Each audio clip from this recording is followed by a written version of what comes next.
Oh, happy day, everybody. I'm so glad that you're here. My name is Fran, and I am one of the co-hosts for this podcast. You guys, do you remember, especially if you've been listening for a minute, do you remember Cooking with KK? Well, she's back, and it's about time. We are talking about all things holiday, festive food, kitchen, cooking. Maybe you need to do some catering if you're local. And then the most fun thing for me was she had a little surprise treat or two that she brought. And I am telling you what, I'm calling her this week and being like, sister, sign me up. It's time to place the order. So if you're local, get ready. All right, you guys, it's just a meaningful, helpful, sweet, fun conversation that no matter where you find yourself in the kitchen or your love of the kitchen or your not so much love for the kitchen, this episode will be a holiday encouragement to you. All right, sit back, enjoy the show. We're so glad that you're here. Hi, everybody. Welcome to another episode of Rambling Through Everyday Life with Fran and Angela, except for we're minus Angela today, and that is okay. I've given her all the grace in the world that she needs today. But you guys have asked us recently to bring back the amazing Kristen Cluck. It's like, where has she been? And I'm like, that's a great question. Welcome back to the show, KK. Well, thank you. It is delightful to be here again. I love that you're here. And even as we were just chatting it up before we hit record, I'm like, dang, I'm like, we say this a lot, and I know we've said this to you in the past. She needs to be on all the time. And here we are like 4 years later. Here we are. And KK's back in the studio. Kristen, I don't know that I've ever called you Kristen. Do people call you Kristen? Well, it's funny that you ask. My people who know me through me call me Kristen. People who know me because they know Ted call me KK. And you know what? I answer to both. Oh my gosh, because this is Cooking with KK. And so that's just fine. It feels strange for me to call you Kristen, but I'm going to call you KK if you don't care. I don't care. And just to make it more exciting, the people I grew up with call me Christy. Well, no. So that's a bit of a stretch, but yeah. No, you look like a Kristen. Okay. You look like a Kristen whose just nickname is KK. That's your perfect. Last name is Cluck. So this is where it comes from. It has been for these 29 years. I love that you're here today, and I love that we are talking about all things holiday, baking, cooking, catering, all the things. I'm going to let you tell the listeners if they're new and they have no idea who you are. Give us just whatever you want to tell us, and we'll go from there. Okay. Well, so I love food. That's where it all began, really. When I was a little kid, I just couldn't wait to get in the kitchen, and I was just always wanting to bake stuff, and it was like a thing of I wanted to bake the thing because I wanted to eat it. Yes, but then I wanted to bake it because I liked baking it. Oh, and I love this. I just loved sharing. Like making little treats for people and sharing it. I was always bringing cookies to school that I made and that kind of thing.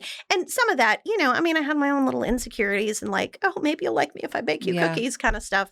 But so that's where it started. And then Ted and I lived in Michigan for the early parts of our marriage, and we went to a church that had this outreach program where we would bring people in and we'd feed them dinner and we'd share the gospel and just kind of this really, we were in a university town there too.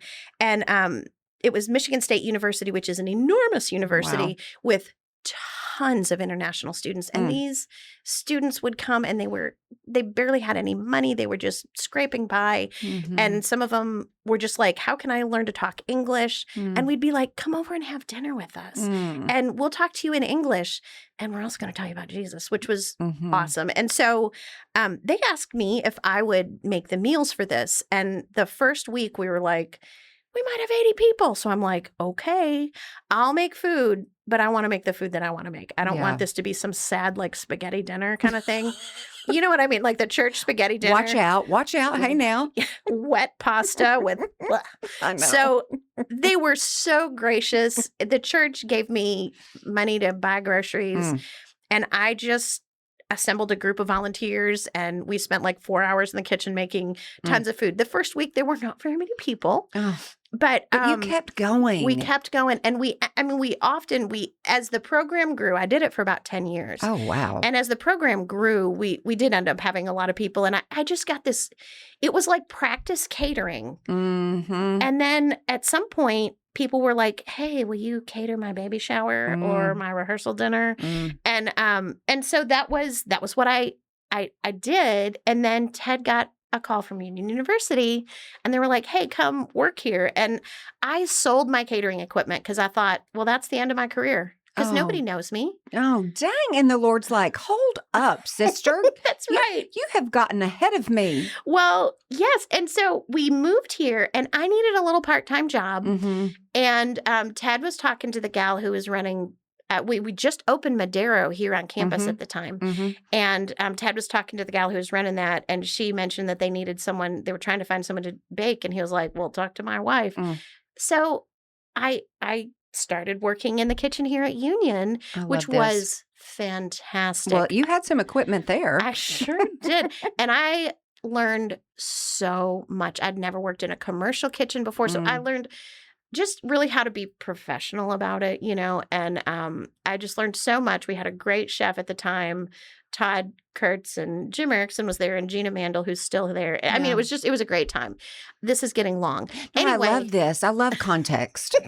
Well, so I made coffee shop bakes for years, and I loved that. And then after a few years, I split off and started personal chefing for people. So I just love this. So that's what I've been doing. For a while, I would go into people's homes. Wait, just hold up a minute. You just sat there and said, I'm a personal chef for people.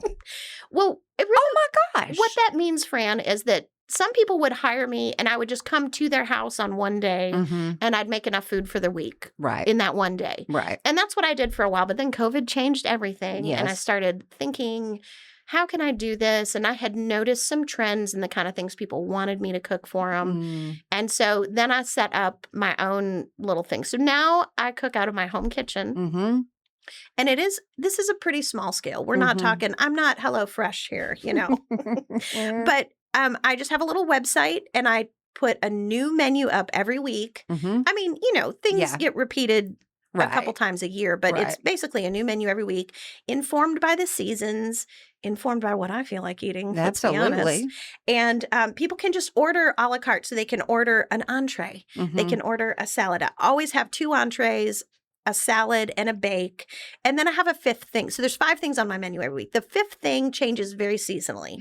Right now it is soup. And I'm talking homemade soup. And people who haven't had homemade soup, people who think Panera is homemade soup, I would encourage you, pop onto my website and let me make you some homemade soup because it is a game changer. Okay, so what's the website? How do people find you? Yes, it is my business name is Chez Vous, which means lovely at your house. So I'm going to make you food that you can take to your house. Chez Vous. Yes, very, very exotic. Love this.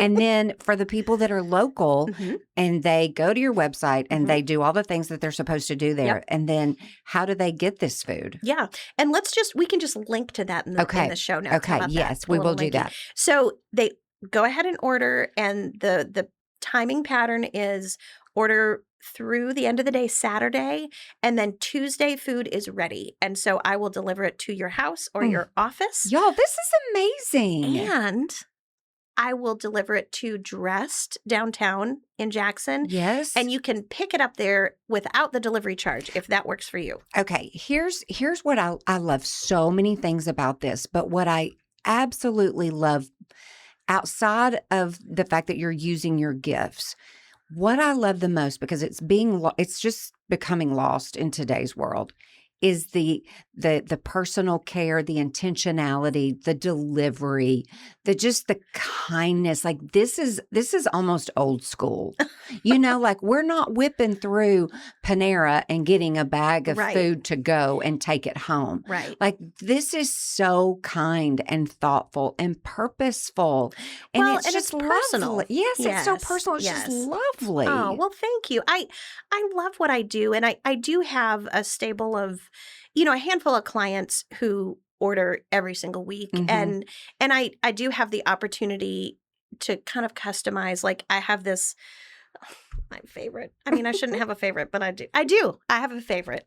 Her name is Janelle. Janelle, shout out. And the first time I met her, she told me she was in her 80s. And she has a daughter who's my age, who lives with her, who has Down syndrome. And it's just the two of them. And she looks forward to Tuesday because she doesn't have to cook. It's hard for her to go out to eat with her daughter. Yes. And so, but she's got some different health things, and her daughter doesn't like things that are spicy, and different things. So she can't eat nuts. She's got diverticulitis. So, she will ask me, hey, can you leave the nuts off my thing? Or, she might want something on the side or whatever. So I can customize things in small ways like that for people. And I just so love lovely. it. Well, food is just life, Well, and think about it too. Like, think about it. We're now approaching the holiday season. We just sat here and said, holy smokes, y'all, November is here. And so the gathering of people around the table, this is scriptural. There's something beautiful that happens around a table. And that too is a lost art. I don't want this to become only at Thanksgiving and Christmas do we gather around the table. Right. And that's a whole nother separate conversation. It sure is. But man, oh man, like I love that this conversation, even right now for me, it's just stirring up that nostalgia, that desire, that need for food around the table that is not being picked up from ABC restaurant and I know that we all do it. And I know that you do that too. I mean, I'm not sitting here going, oh my God, let's shame the restaurant business. Goodness, no, we need them. Yes, we do need them.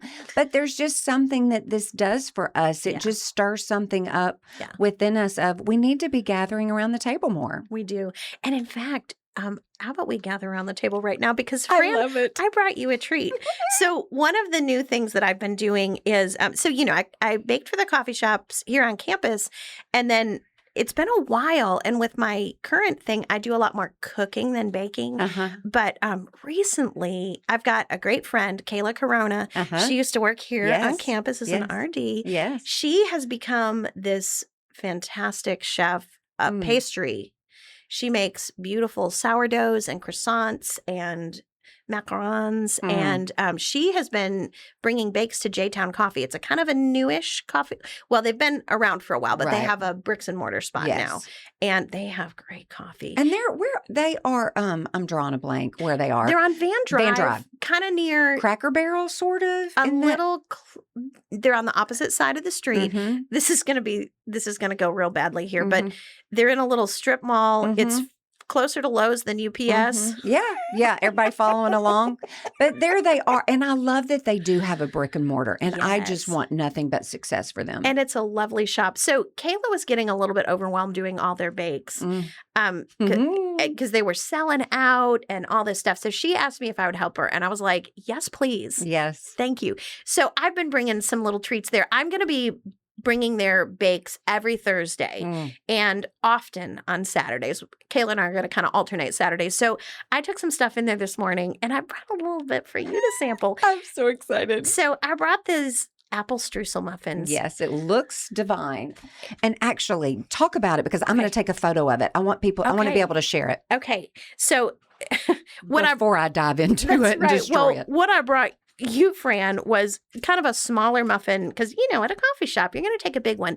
It's a big muffin, and you can share it with your bestie. You can share it with your kiddo. You can share it with your beloved, or you can hide in the car and eat the whole thing by yourself. I mean, I'm not going to judge that.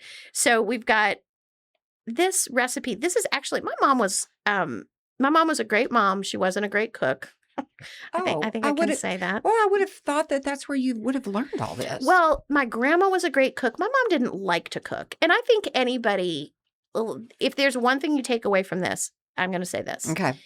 Anybody who wants to be a good cook can. We can learn how to follow directions. Yeah, it's not, but I also recognize that there's a lot of people who just don't want to. Yeah. And that is okay too. Yeah. It is not shameful to be a woman who doesn't like cooking. Right. That is okay. Right. So don't feel shame about that. But anyway, this particular. But also don't be afraid. Yeah, you don't have to be intimidated by it. So my mom used to make this cake. She called it knobby apple cake because it's big chunks of apple with the skin on. And so I took that cake recipe and kind of turned it into a muffin and added streusel because why not? So that's what this is. So I want you to just take a little bite there, Fran. Okay. And while you're crumpling, we probably shouldn't both take a bite at the same time. No. And I love stuff like this because I just love a live reaction. Well, sure. And I brought one for Angela, and then Angela's not here, so guess who's going to eat Angela's muffin? Yeah. Sorry, Angela. I'm going to. I know. Okay. Here it goes. Okay. Well,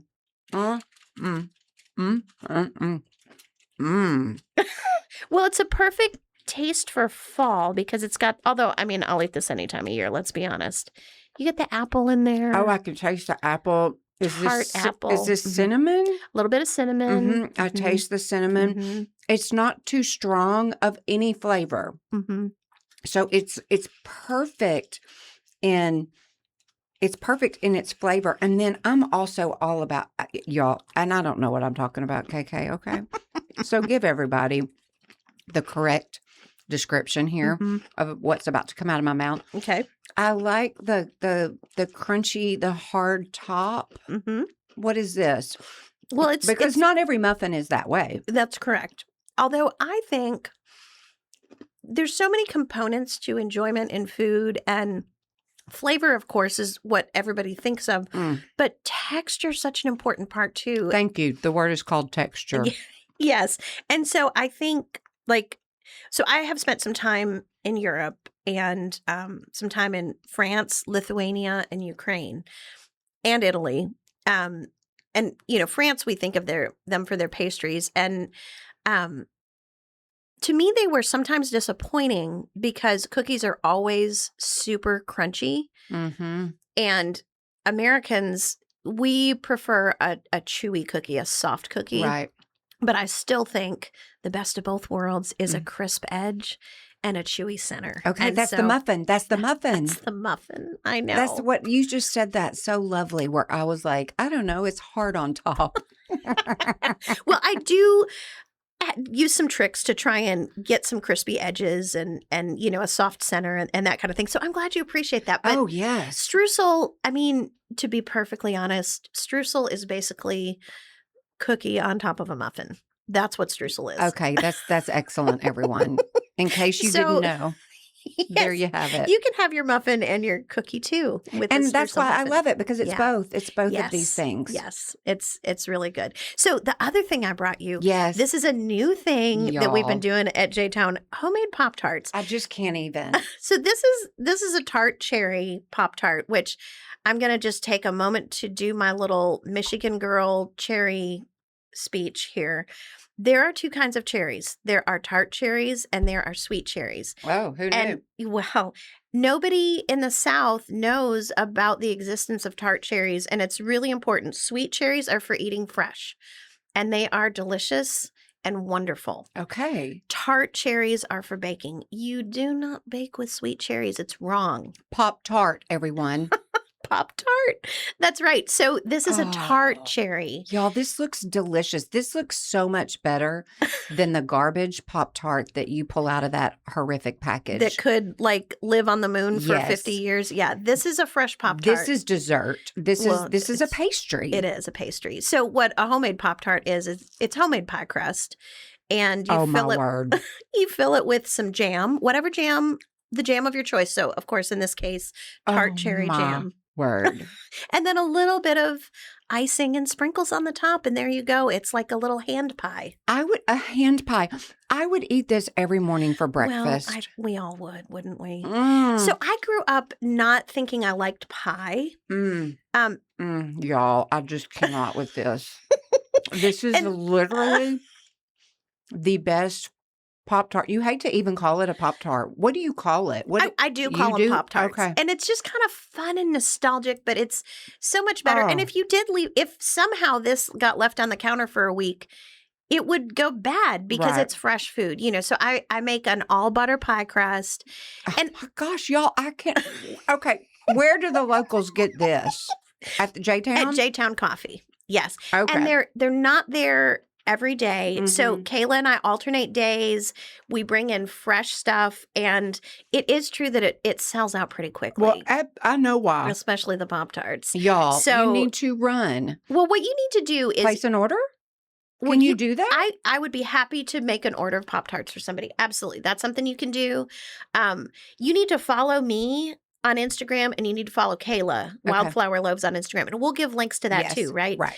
And then when we bring stuff to J-Town, we're going to post about it in our stories and our reels. And so then people can see, oh, there's, Blackberry Pop-Tarts at J-Town right now. Right. And then they can drop what they're doing and race there and hope they get there before. Yes. Oh, my word. But if someone could place an order for that Pop-Tart, y'all. Yeah, they could. Holy smokeroonies. That is literally...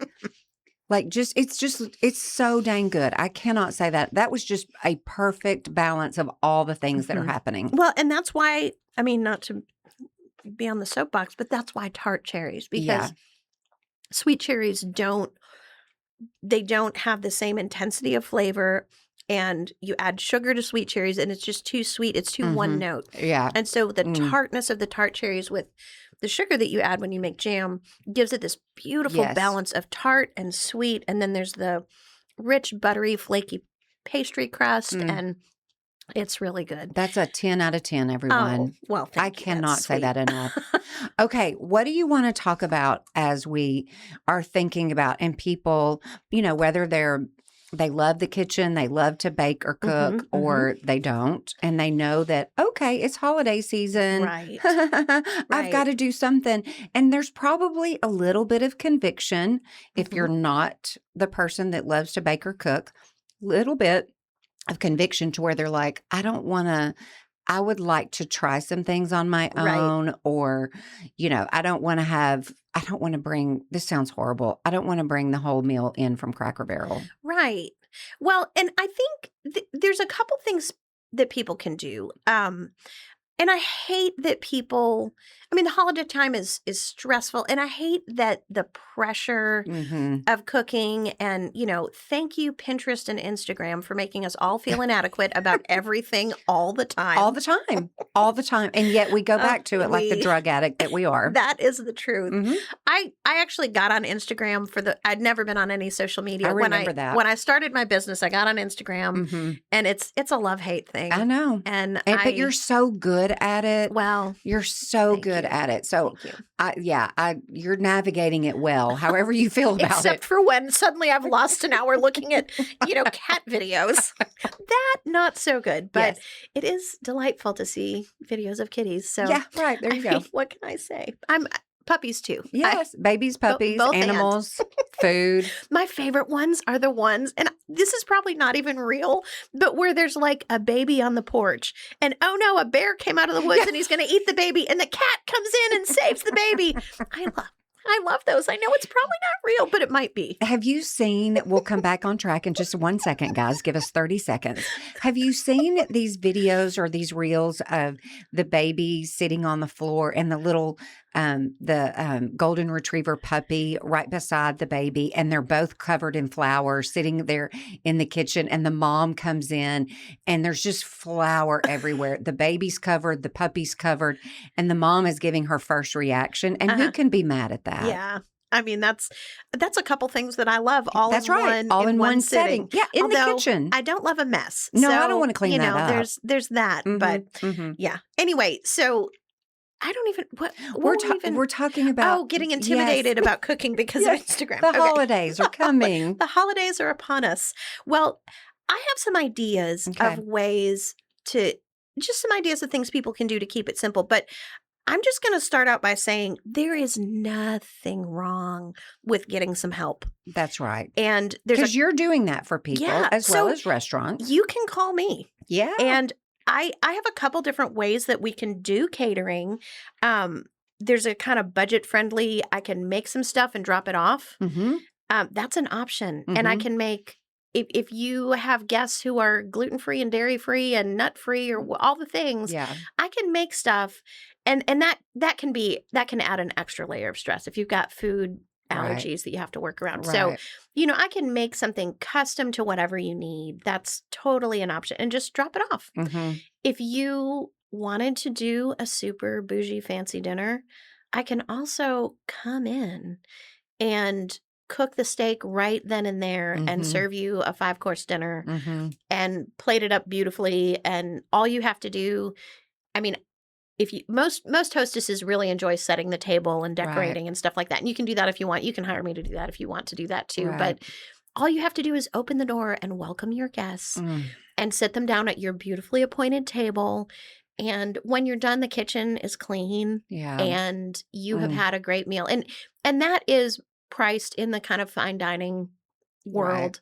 And that's a more luxurious option, but it's an option. And if you want that, I can do that for you too. I love this so much. So those are things you can do. So don't be ashamed of getting help. And I also think we put a lot of pressure on ourselves that everything has to be super perfect. And there's also nothing wrong with getting a huge box of bagel bites from Sam's. That's right. And popping those babies in the oven and putting them out on the counter for everybody to come around and eat and laugh and enjoy. Right. That is not wrong. Right. So there's no shame. Whatever you want to do, you should enjoy the holidays too, mamas and ladies and those of us who work hard and never have enough time. You get to enjoy your party too. Absolutely. And once you've cleaned the house or paid someone else to clean it, because that is an option for you too as well. It can be hard to find time to plan a menu and all the things. So I'm just going to throw out a couple ideas. Okay.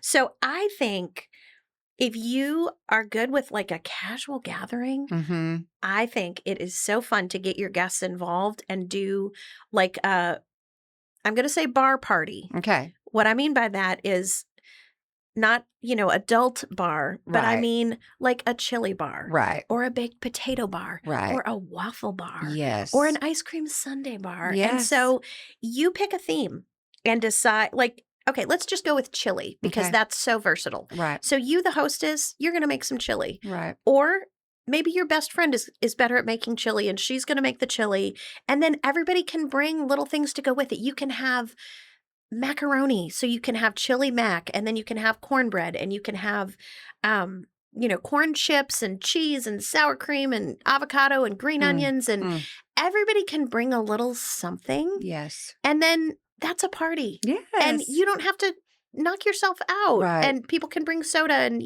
all the different things. Yes. And then it's not all the work on one person. That's right. And what you should do probably if you're going to do something like this is make sure that the 3 most important components of your meal, get your 3 most reliable people to bring those there things. You go. So that you're not having a chili bar and oops, nobody brought the chili. Right. Or no toppings.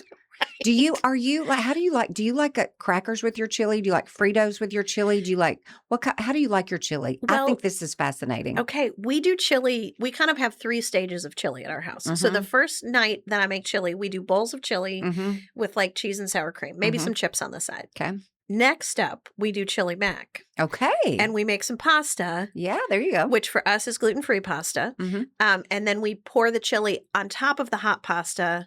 Cheese, of course. Yes, because there's always cheese. And then when there's just a little bit of chili left, then we do chili nachos. Yeah, there you go, everyone. And so 3 meals, 1 pot of chili. There you go. So, you could do a soup bar where people bring a couple different kinds of soup, and then some people bring some wonderful bread, and somebody could bring a salad. Baked potato bar, sleeper hit. You do regular baked potatoes, baked sweet potatoes. You have somebody bring some pulled pork or rotisserie chicken, some bacon, some cheeses, some veggies.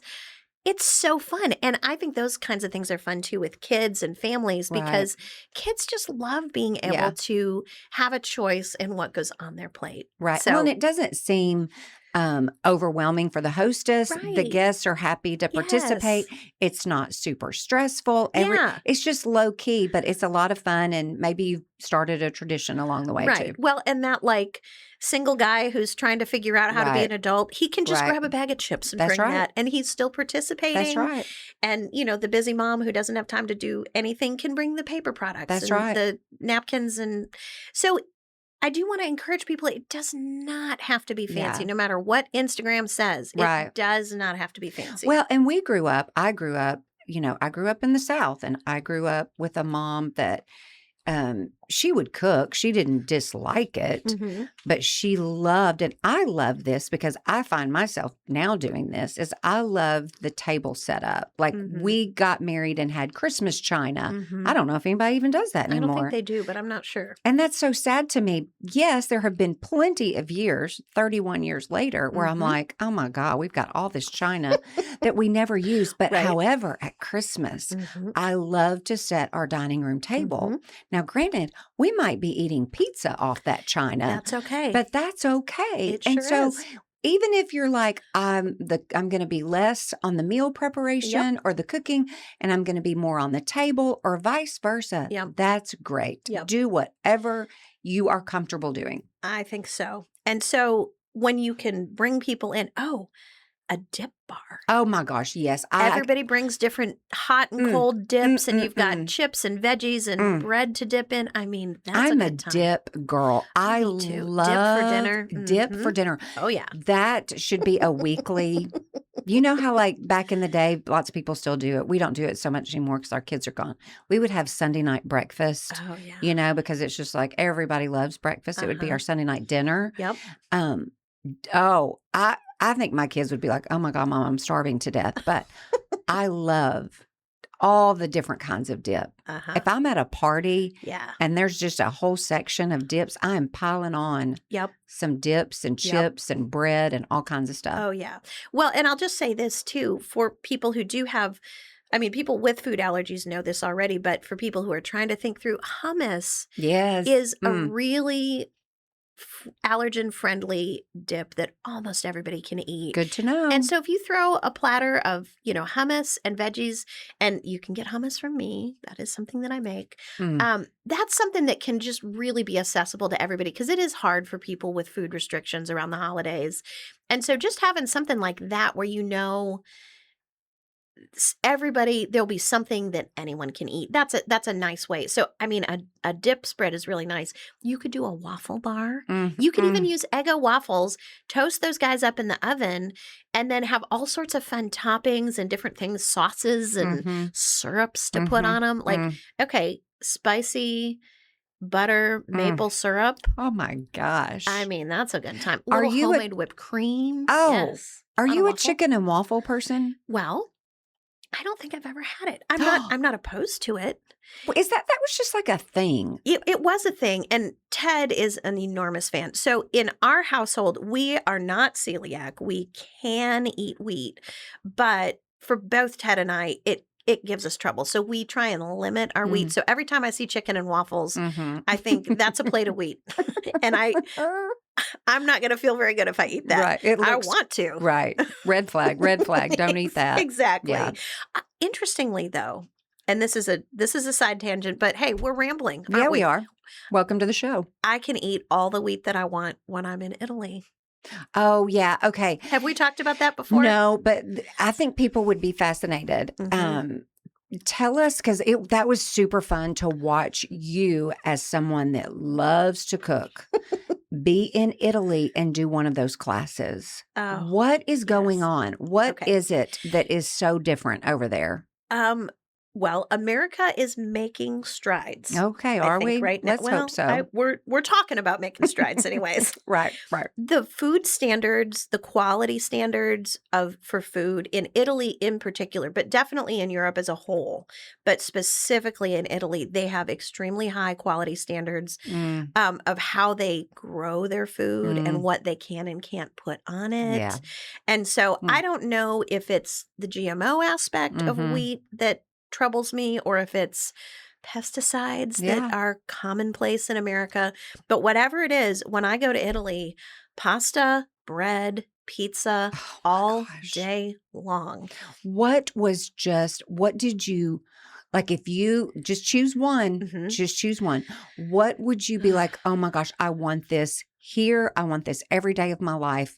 I loved it so much." Out of those options of food, what were you just in awe of because it was so good and so different? Yes. Well, I learned to love pistachio Okay. in Italy. Okay.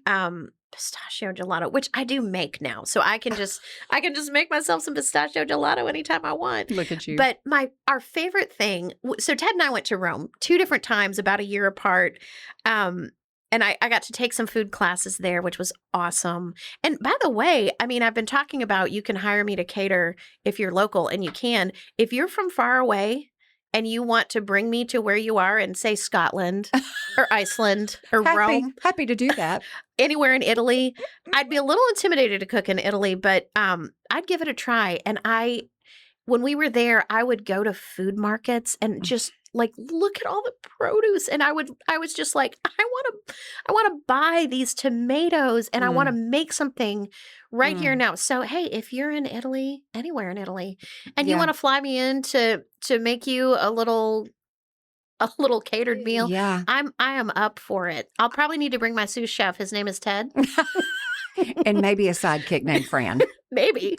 But I would certainly consider that. Mm-hmm. Consider it done. So the other thing, so when we stayed in the same place when we were in Rome, and there was this little shop. It's a chain restaurant, but it's like a small chain, like 4 or 5, called Trapezzino. Okay. And they made these sandwiches. A sandwich. And it was like the bread, they were little triangles of bread, and they would stuff this fresh bread. I'm sure it was a ciabatta. They would stuff it with it was almost like, okay, imagine Chipotle. So they've got, except instead of burrito stuff, they have all these different things that you can stuff inside a piece of bread. So we've got like a chicken cacciatore, polpette was my favorite, which is meatballs. Oh my gosh. They had some kind of lamb ragu and just like pesto, like This is unheard of here. I know. So they would just take this little triangle of bread, slice it open, and stuff it full of like meatballs. There was this other thing in Rome called supli, which is, it's like a little ball of rice that's deep fried. And so the rice, there would be like a cacio e pepe rice seasoned with cheese and pepper, and then deep fried, and it would be these little, I don't even know, it's like this, like the size of a large tater tot or a hush puppy, I guess, and that would be the side. So instead of French fries, you're eating this little rice ball. It was just, it's so delicious. We're so deprived here. I know. It was hard to not fall into a deep depression when I had to. I was so sad the day we left Rome. That first time when we left Rome. Yes. I was so sad. I don't know what I'm about to talk about, but I don't even know if I'm accurate in this, but there's some guy, I think his name is Stanley Tucci, and he does these travels of, is it all food and cooking? And he goes into these beautiful places. Well, I think that needs to be you. Yes. Do this. I want that to be me. So, Tucci is Italian. Yes. And so I've watched all the shows. And he's going to different regions in Italy. Everything that I've seen has all been centered in Italy. And I think that in Italy, the different regions, they're very different. So the things that are delicious in Rome, you might find it in Venice, but they have different specialties in Yeah. Venice. And I've only been to Rome and Venice a long, long time ago. So I don't consider that.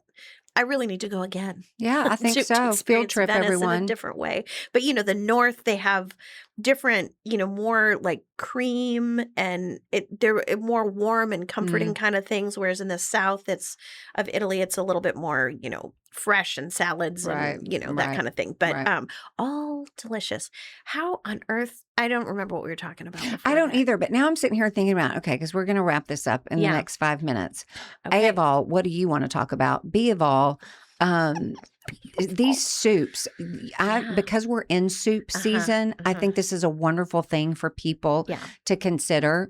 Can they just order soups from you online? Yes. Yes. Okay. Every week from now until probably March, I will have a soup on my menu. Okay. And so, it's like this last week I did minestrone. This coming week, it's going to be tomato bisque. I can't remember what else. Yeah. But, I've got everything from like a Thai coconut chicken soup. I've got a Greek chicken and lemon soup. And see, this is wonderful because even if you just you don't have some big gathering, but your family's coming in for lunch, just a fun football lunch or whatever, and you want to have some fresh homemade soup. Correct. You're the girl. Yeah. So people can always order what's on my menu for that week. Okay. Now, let's just say you're having this football gathering and you really want minestrone soup, and that's not on the menu for the week that your people are coming.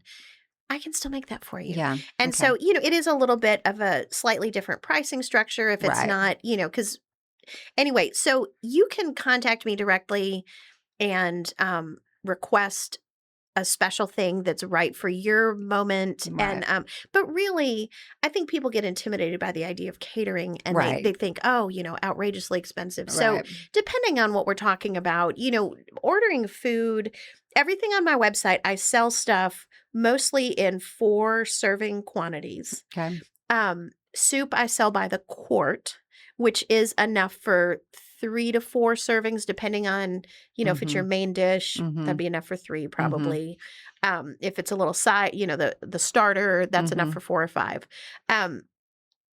What was my point? Oh, yeah. So pricing structure. So, most of my entrees are in the $50 range, but that's for 4 people. Yeah. And so, that gives you a good idea of kind of what the cost is. So you can do a meal, so you get an entree for $50, an add-on, a salad for $25, and then you've got $75, and it's a meal for 4 people. You can have whatever you want to drink at your own house with that. You don't have to pay sodas for, $6 a person for a soda. Thank you. Yeah. And if you want to pull a baguette out of your freezer and throw that on the table, you can really, the substance of the meal is there, and it's in the same range as it's about the same price as Chick-fil-A, Which is just wild. Let me ask you a question. I have 2 thoughts, 2 questions. I have a feeling I'm going to forget the second one. Okay, go for it. This first one, this sourdough bread, this is such the thing now. Yes. I've never made it. If I'm scared to make it, really don't have the time to invest in it and be like, well, that was terrible, and keep trying to perfect the thing. Right. Where do you recommend local people get their sourdough bread from? Yes. Because it is a whole thing. And I'm not a bread maker. So when I cater and do all the things, I make everything from scratch except the bread. And honestly, Aldi is my favorite grocery store. I know. I've heard you say that. Yes. They have excellent baguettes that you can buy at Aldi, and they're not expensive, which I feel like that is fine because, like I said, when we lived in France, we've been in Italy, it should not cost an arm and a leg. Yeah. And really the model is just, they've got a bakery, and when you're making hundreds of baguettes a day, you've perfected the art, and they don't have to cost an arm and a leg each. Yeah. And so that's what I buy French baguette from Aldi. Okay. They have a nice sourdough loaf there. I do always recommend crisping stuff up in the oven. So you're going to take that baguette that you bought at Aldi or that loaf of sourdough, and you can either put it in the oven, just stick it right on the rack in your oven, 350 degrees for a baguette, maybe 5 minutes. Yeah. And it's just kind of warm and toasty. That loaf of sourdough, if you can spread out your slices if you want to get them all a little more toasty, whatever, just a couple minutes, just to kind of warm it up. And that is it. It doesn't need to be fancier than that. Now, I will say my girl Kayla with Wildflower Loaves, she makes gorgeous artisan sourdough bread. So you can go to her at Wildflower Loaves and order sourdough loaves from her, and they are spectacular and beautiful. She also makes croissants, which are out of this world. They're as good as what I had in France. I mean, they're just fantastic. Oh, wow. So that's, that would be my recommendation for a super special thing locally. But the bread at Aldi is good. Okay. It Hey, really listen, is. we don't need to feel bad about that. We don't. Okay. Here's my last question, and then you can wrap up with it however you want to wrap up. If there is someone listening to this episode and maybe they themselves, let's say they're younger, or maybe they have a daughter that they see like little KK, young KK, like what's your best advice for somebody that's wanting to just begin to make an excess of something and begin to sell it to their friends, family, the masses? Right. Like, what is your best advice for them if they're just intimidated by, I have this gift or I have this love, and it could be that your angle is you need to invest in X, Y, and Z to be able to do this. I don't want people to not step into their gifting or their love because they just feel intimidated or afraid. So are you asking me how they should develop the ability to make the thing, or how they should learn to sell it? How they should learn to mass produce, maybe, like if they love to bake cakes, what do they do? Do they just start off by here, I'm going to make 10. I haven't sold them yet. Yeah. I need to take orders. I had a friend growing up. Her name was Felicia Willett. Okay. Felicia is the owner of Felicia Suzanne's restaurant in Memphis. Okay. And she's a wonderful chef. Okay. And she learned under Emeril Lagasse back in the day in New Orleans. She's magnificent. And it all started over the holidays. She would bake cakes and pies. Okay. And just sell them. And I'm like, she was 16. Yeah. How in the world? She just did it. Yeah. And I'm like, I think there's young women, or they see their daughters that are like, I want to do this. What's your best piece of advice for them? Well, yeah, that's tricky. I mean, I think the best piece of advice is just try it and just do it. I mean, however it is that you can, and I do have, I will give this one caveat. I have had people contact me and be like, how do you do what you're doing? And, I want to start a business. And one thing that I have, and it would be wrong of me to not say this, I have a husband who has a job. Right. And he pays the mortgage. That's exactly right. I am not paying the mortgage with what I'm doing. That's right. It's not, your outcome is not dependent upon our livelihood. Yes. That's a big part of what has enabled me to take. It has not been a risk for me because my husband is making sure that the bills are paid. Right. Now it has been a really wonderful benefit. I started because I wanted my kids to have some schooling opportunities that we couldn't have afforded otherwise. Right. And so, so there was some pressure on me in that regard. But, so that, I think one of the reasons baking can be such a great thing for women in particular is because if you do have a husband and maybe you have kids and you don't want to go away from your home, but you do want to do a little something that gives you joy as an adult while you're raising kids, you want to maybe bring in a little bit of extra spending money. It can be a really good way. There's very little risk in that. I love that. Yeah. So, and that's Kayla Corona, Yeah. Wildflower Loaves. That's exactly what she's doing. She wanted a little extra income while she stayed home with her kids. And it can get out of hand. I don't have little kids anymore, but I have found over the course of my adult life that if I'm working more than part-time, the wheels start coming off at home. Right. Even with big kids. Right. And and I've had to tinker with what I'm doing, and sometimes I've had to rethink how I'm doing it and pull back a little bit, and so that's part of the conversation too. But I do think if people love making stuff, like, just sell it to your friends, sell it at church. I mean, the internet gives us wonderful opportunities. I do. I mean, I'm weird in that I do a little bit of everything, but I made my own wedding cake back when I got married 29 years ago, because I didn't like what I thought of as wedding cake at the time, which I referred to as sawdust and lard. Yeah, well, hey, we've come a long way, baby. Yeah, the typical white wedding cake of our growing up years, Right. that's what it was. And I didn't want that at my wedding. So I had to convince my mom. My mom did not think that I needed to make my own wedding cake. And so we compromised. I baked the cake and made the frosting. And she took it to a lady who did the cakes professionally. And that lady frosted it and decorated it and assembled it. Oh, wow. Which was, in retrospect, I was slightly offended at my mom at the time. But that was wise, just from a time standpoint. I did not need to be, frosting my own wedding cake the day of my wedding. So I'm glad. But that was how I started. I made my own wedding cake. And I was like, I'm happy to take that risk. Yeah. I made carrot cake with cream cheese icing because that was the cake that I wanted to eat. Yeah. So that was my wedding cake. And then, years go by, and a friend was trying to put together a wedding on a budget, and she asked me if I would make her wedding cake, and she paid for my ingredients, and I made her a wedding cake.